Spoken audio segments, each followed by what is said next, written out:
ఈరోజు మా ఇంట్లో వంటలో ఇందాక పెట్టాను కదా, వీడియో అప్లోడ్ పెట్టాను కదా, నెత్తళ్ళు టమాటా ఇగురు పాలేసి ఉండదు అనుకున్నాను. కానీ బాబాయ్ నాకు ఎందుకో టమాటా ఇస్తాను అనిపించింది. అందుకని నాకు జ్వరం తగ్గింది కదా, ఇవాళ అన్నం తింటాను నేను.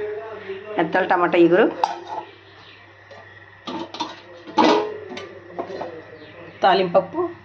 పిల్లోడు నిన్నట కూర కూడా తినలేదు, అందుకని వాడి కోసం తాలింపప్పు వండాను.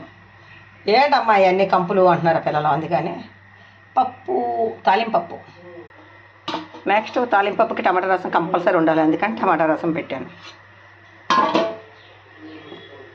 వైట్ రైస్ ఎక్కువ వండినాను, పిల్లడు ఉన్నాడు అందుకు. ఇది మామిడి పండు, పెరుగులోకి మామిడి పండు. పెరుగు ప్యాకెట్ కట్ చేసి పోయాలి, అది ఇప్పుడే వచ్చారు ఆయన. మళ్ళీ కట్ చేసి మళ్ళీ లోటలు వేసి అని చూపించాలంటే వాళ్ళు టైం సరిపోదు. చిన్నోడేమో ఆకలి అంటున్నాడు, ఈ మనిషి ఏమో ఇప్పుడే వచ్చారు, అందుకని మళ్ళీ వాళ్ళందరినీ ఎందుకు ఇబ్బంది పెట్టడం అని చెప్పేసి చేశాను అనమాట. మామిడికాయలకు వస్తాను, పెరుగు తర్వాత చూపిస్తాను మీకు. Like, share, subscribe. నమస్తే.